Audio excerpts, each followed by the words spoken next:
Tusemezane, perfect voices and timely topics. A very good day to you. My name is Boniface Mutunga, and of course, this is Tusemezane, where we have perfect voices and of course, timely topics. Thank you so much for choosing this, because this is where you're going to learn a lot. And of course, this particular time, we're talking to Dr. Ruth Kamunyu. Dr. Ruth is an accomplished writer as well as a dean in the School of Humanities and Social Sciences at Park University. Don't forget to follow us at social media platforms at Boniface Mutunga on X, at Park University on Facebook, and of course, in YouTube, find us as Real Creatives, R-E-E-L, Real Creatives. Thank you so much, Dr. Ari, for finding time to be with us. It's really an honor. Thank you. Just to start this conversation, why did you choose to be in the line of counseling? Well, I'm a professionally trained teacher. All right. And for many years, I interacted with students in schools. I taught in secondary schools. And in my line of teaching, I interacted with very many students, particularly girls. Most of the time, I taught in girls' schools. And these are girls who had some issues that were not really academic, but they were beyond academic. So a lot of times they would come to me and to just maybe share a few things with me. And I started getting interested in terms of what is really happening in the lives of these students, and how can I help them to get better in terms of their psychological balance. Oh, yes. So I found myself enrolling for a course in counseling, because I felt I needed to be better equipped as a counselor, because then I wasn't trained. So I found myself enrolling for a counseling course. Yes. And since then, I've never gone back. I keep on learning more and more. Okay. And I found this very, very effective. All right. Yeah. Now, as a professional counselor, what can you say counseling is, or rather the definition? Because personally, I can have a very different and misguided.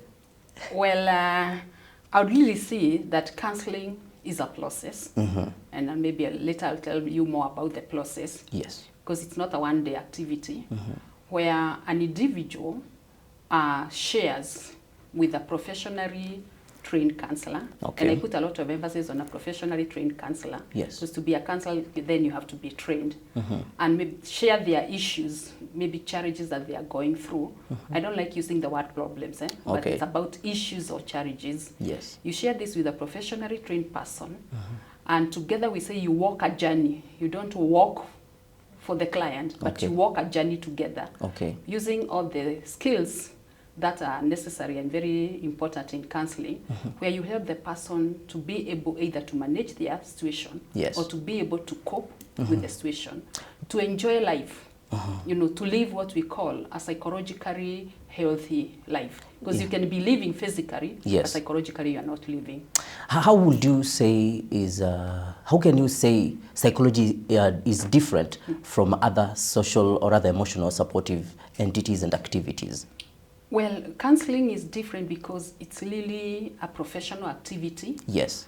And it's not just done haphazardly. You have to enter into a contract with a professionally trained person. So when we are doing counseling, we are actually in a contract. We have signed a contract. There are various things that we agree before the client signs the contract. Oh, yes. So it's not just sitting down like the way I could have a conversation with you, but it's a professional activity where there are limitations and everything is explained to the client and they choose to get into a contract. Oh, yes. And then the counselor ensures that you live up to the contract to help the client live a better life. Okay, you see, the world of psychology is big. So there are misconceptions really out there.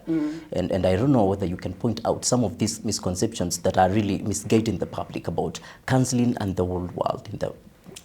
Well, a lot of people think that counseling is advice giving. And I wouldn't really blame them, because this emanates from our ethnic backgrounds in terms of our languages and the word that we use for counseling. Yes. Like a lot of communities, the name that they have for the counselor is an advice giver. Like I would just go to one community. Yes. The Kikuyu community, they call the counselor Mutarani. Mutarani is an advice giver. Oh, yes. So for people to get into a space where they are going to be advised, well, some people come seeking for advice, but for others they feel, no, I don't need that advice. I can lead my own life. And maybe that is why sometimes people don't get into counseling. Okay. And then for others, it has to do with the culture, like, like the way men are socialized. Men are socialized to be hardened, like in the African culture.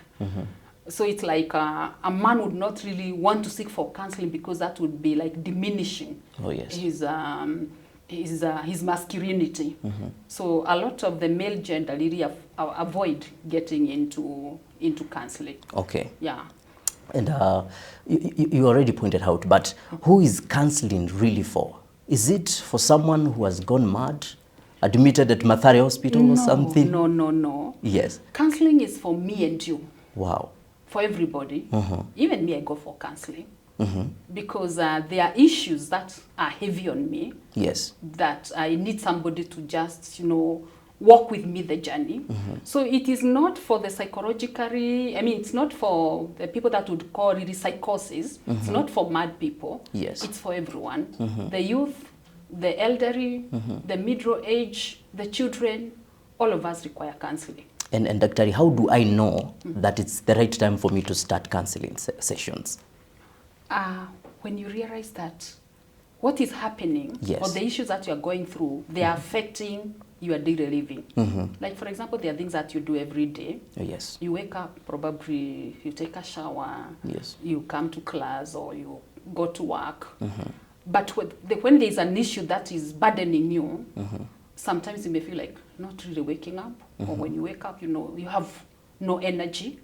When you get to work or to class, you find that issue really preoccupies your mind and yes, interferes yes, with your daily routine. Yes. That's a sign that all is not well. All right. Yeah. So what is the typical process when I get into that counseling session room with you? Yeah, we actually call it a process. It's not a one-day activity. All right. It has various stages. All right. The counselor has to take you through first the process that we call first there is what is called building rapport. All right. You cannot, for example, share with somebody that yes, you don't have a rapport with. That's true. So it actually calls upon the counselor to use all sorts of skills to ensure that at least there is a counseling relationship. Yes. At least, I can share with you and I can respond to you and you can share with me. Yes. So we call that building a relationship, which yeah, is very, very helpful at the beginning, that you build a rapport with the counselor, so that you're able to just tell them what it is that probably brings you to counseling or what it is that disturbs you. Yes. So there's a process of exploration. Yes. Exploration means that the counselor tries to find out really what is happening, what has been happening.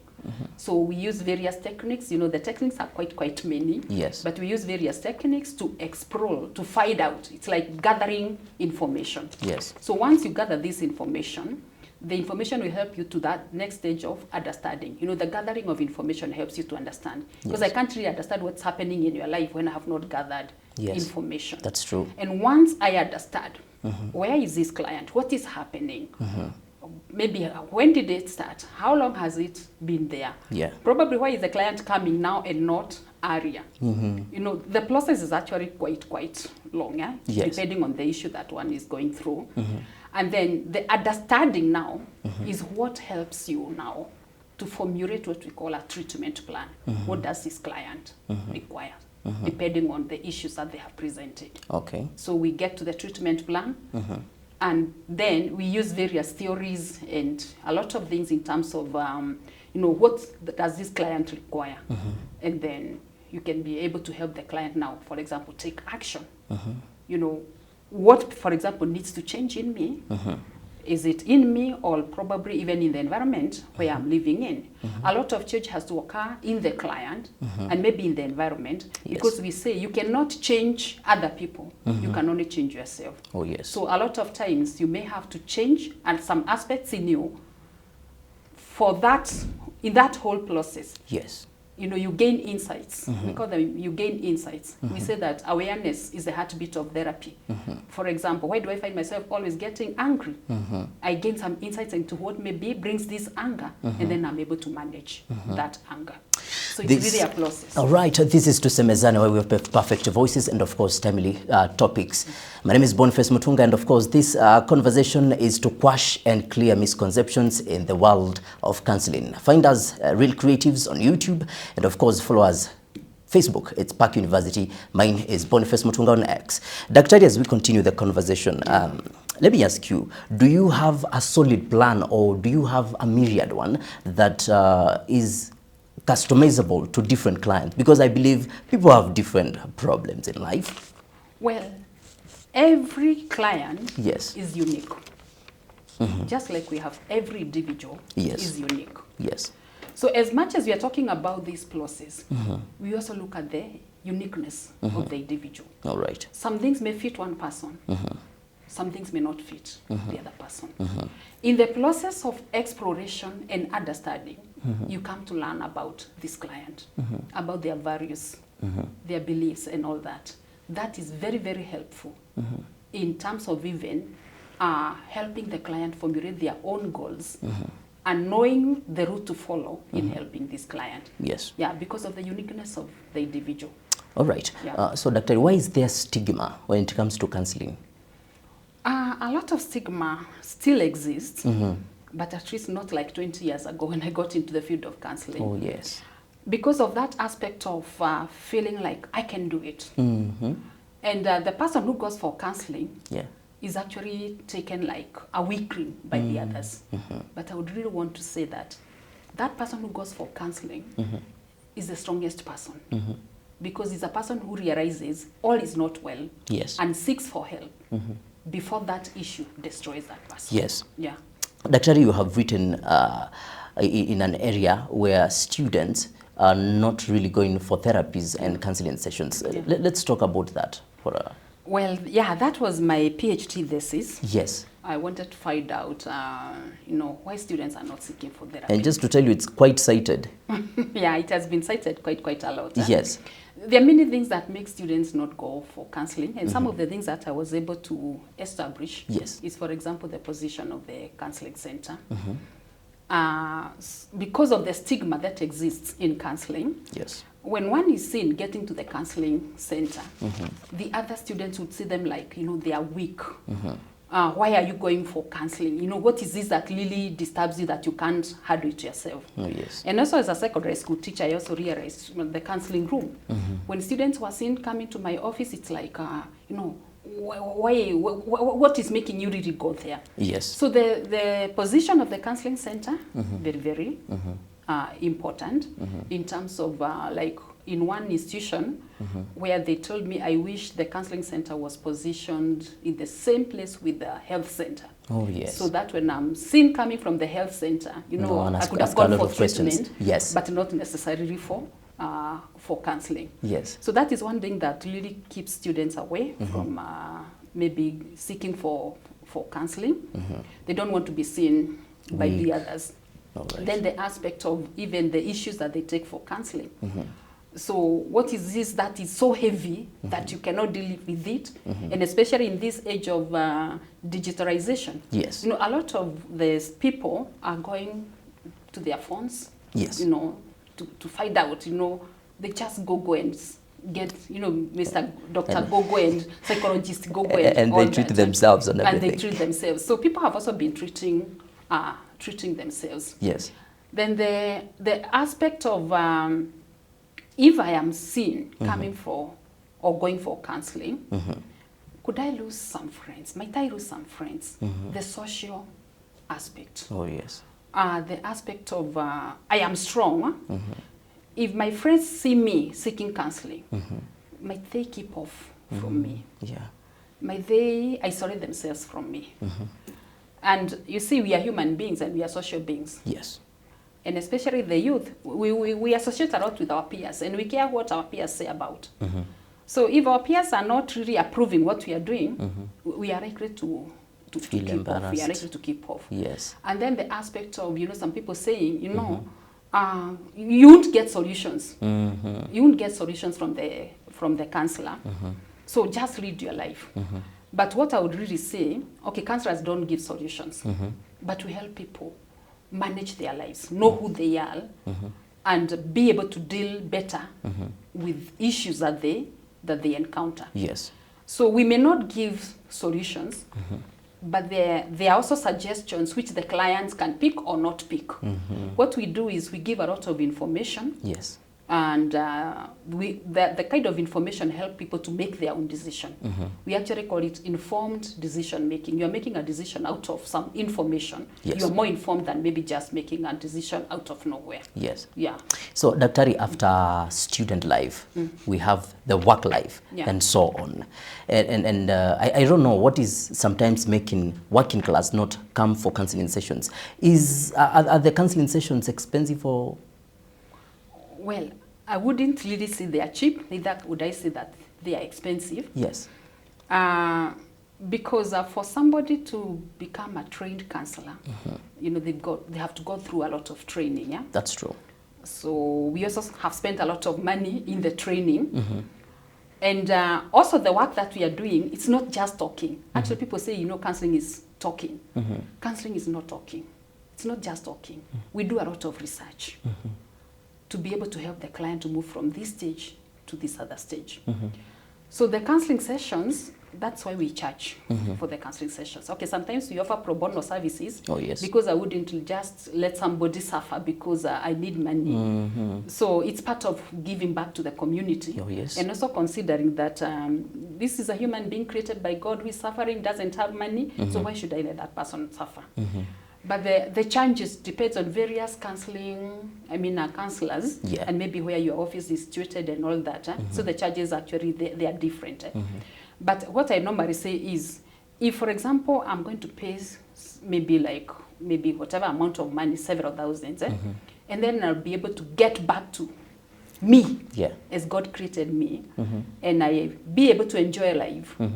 For example, be able to continue with my work life, manage issues in my family, be able to relate better with other people, work and enjoy life. Yes. We cannot really say that that's a cost. That's what I would say. Well, you have to cough a few things. Nothing really is free in this world. That's true. Yeah. Yeah. Yeah. So apart from the pricing and the charges, are there other issues that you really think hinder them from accessing these services? Well, I would say one challenge, you know, people fear that whatever you share is Might going to be used leaked against out, you. yeah, to others. Oh, yes. We have something that we really emphasize on, confidentiality. In that whatever you are going through is not for the whole world. Yes. Actually, that's why it's disturbing you, and you know, you feel like I would rather die with it rather than tell it somebody. Yes. If that person is going to tell it to somebody else. So in our training, we emphasize on a lot of maintaining confidentiality, in that what we share in counseling, what the client share in counseling, Yes. should be between the counselor Oh, yes. and the client, unless of some issues. There's something that we call remits to confidentiality. Okay. Because if you come and tell me that you're planning to kill yourself, and I maintain confidentiality, then you'll die and I'll be answerable. So true. So we have some remits to confidentiality. Yes. Like when the client's life is in danger, Okay. you're supposed to tell the immediate person. All right. So when the client is also, for example, when somebody else's life is in danger, like you could be planning to kill somebody. Oh, yes. So that person's life is in danger. So again, I'm not supposed to maintain confidentiality. Okay. And then in some situations, you might be dealing with clients, and you find yourself having to give information like in a court of law. You know, there are things that you could be dealing with, a testimony. and probably maybe the client find themselves in a situation where some information may be required. Yes. And I've seen a lot of this happen, like even when you are dealing with children, probably upkeep, and you know, maybe somebody has been taken to court and all that. You know, in such situations, Yes. you share the information. All right. But that is something that you tell the client right from the beginning. When you are doing the contracting, you talk about confidentiality and the remits to confidentiality. Okay. You don't wait until a client tells you that I'm planning to kill so-and-so. That's when you tell them, you know, I am going to reveal this information. Okay. So right from the beginning, the client know about confidentiality Okay. and its remits. All right. Yeah. Yeah. So, Daktari, what should I expect when I go for our counseling sessions? Because I have the option of going to the Google and Googling symptoms of this and this. So what are the benefits that surpass being Googling everything? Or are they just asking a fellow friend there or here? What are the benefits there? Well, when you get to a counseling session, yes. with a counselor, one, there's something that we call empathy. Empathy has to do with feeling with the client and not feeling for the client. It's like entering into the world, we call it the phenomenological world of the client. Okay. Seeing the world as a client sees. Fitting in the shoes of the client. Getting into their shoes, but then also be able to get out. Because if I remain in your shoes, yes, I will not be objective. Oh, yes. I will be part of your problem. And subjective. And I'll be subjective. Yes. So there's a lot of empathy that we give to the client. Okay. We also don't judge. There's something we call unconditional positive regard, UPR. Okay. No matter what you have done, maybe what you may have done is not right, but you are a human being. Yes. So I love the person, I hate what you have done, but I love you because you are a human being. I get into your shoes, I understand your world. For example, like what made you, for example, do this? So we avoid various things like why. We don't ask why questions. When you ask why questions, the client become judgmental. Yes. But rather we ask a lot of what and how. All right. Yeah, trying to really understand. So when you are with a human being who is empathizing with you, who listens to you, because we also call it active listening. Yes. It's not just hearing. I'm actively listening to you. And you'll be able to tell, for example, even now, Yes. if I'm listening to you or not listening to you. Definitely. What I'm saying, and also with my non-verbals. So we listen verbally, and we also listen non-verbally. So you see, that would be different from, for example, going to Mr. Google. You Google, you get the information. Here, there's the human, the human touch. Yes. Plus also like aspects like, emotions. When you're going through some situations, of course you will display different emotions. Emotions, that's Counselors are trained to handle emotions and even how to handle them. So I would say rather, when you're with a human being, there's that human touch. Where, for example, when a relationship is built, when there's that rapport, you can even be able to open up to somebody rather than just dispensing information from Google. Okay. Yeah. Yeah, anyway, I hope that you have your pen and a paper because the conversation is going deep and deeper. Daktari, what will you tell someone who is hesitant to get these services? Because people are there and they are stagnant. Someone might have a million reasons or nothing at all. What will you tell them? Well, I think the most important thing for me would first find out why this person is hesitant. Yes. And people are hesitant for many things. And actually, when you explore that hesitation, the involuntariness, you find that probably it's out of fear. Yes. Maybe somebody tried it and it didn't work. Yes. Or somebody tried it and probably they felt like their life did not really, there was no change. Yes. Or they were discouraged by somebody else. But what I do say is that, it is something that is happening in you. Yes. If a pot is boiling, if you don't remove the lid to release the steam, yes, somehow that pot will throw, just like a pressure cooker. Yes. Our bodies are also like that. Okay. So sometimes when we are going through some very difficult issues, and we don't say it, we don't talk it out with somebody, it might reach a point where our bodies cannot handle anymore. Yes. And normally sometimes it will be manifested in some serious illnesses, some psychosis. Yes. We've seen people who are, normal in being able to operate in a normal way. Yes. But maybe all of a sudden you find that this person is an intellectual but is not managing their life. That's true. Sometimes they stop working. Sometimes their marriages break. So I would really say, yes, they start understanding the hesitance. Where is it coming from? Why is this person hesitant maybe to go for counseling? And then showing them, for example, if you would try this, because we don't force people. In fact, a lot of counseling is voluntary. Okay. Maybe you could try and see whether it's going to be, and see whether it's going to be helpful. Okay. And this is where we put a lot of emphasis in seeing somebody who is professionally trained.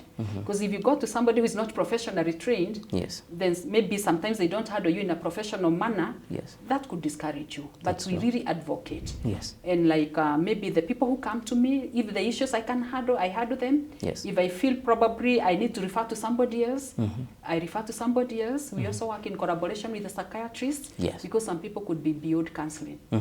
Like what we call psychosis. Oh, yes. you know, some level of self that the person is not really in control. Sometimes people sink into depression and they require medication. Oh, yes. So counseling plus medication helps. Okay. For that person who is psychotic, counseling alone will not help. That is why we work hand in hand with the psychiatrists. Okay. Yeah. Okay, thank you so much, Daktari, for your comments and for this discourse. It's really uplifting. Just look at this camera and tell the viewer something. Just quash one misconception they have in the world of counseling. Well, my viewers, this is what I would really say. Counseling is very, very helpful. I have seen it help people. It has also helped me.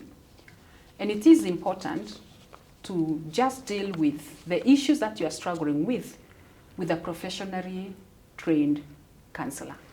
Confidentiality is going to be maintained. Somebody will walk with you the journey.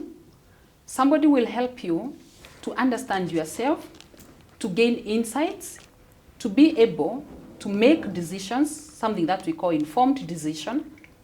And for issues that, for example, are not solvable, there are some issues that are not solvable, we learn the coping skills.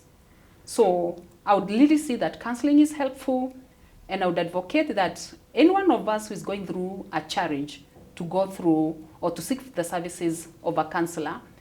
And once you go through the services of a counselor, you'll be able to understand yourself better and you'll be able to handle life in a more healthy way.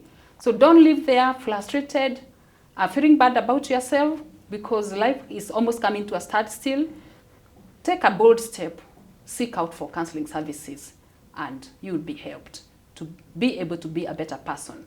To live psychologically, you know, not to be a walking dead. We don't want people who are dead psychologically, but they are still walking. Live a healthy life by seeking counseling services.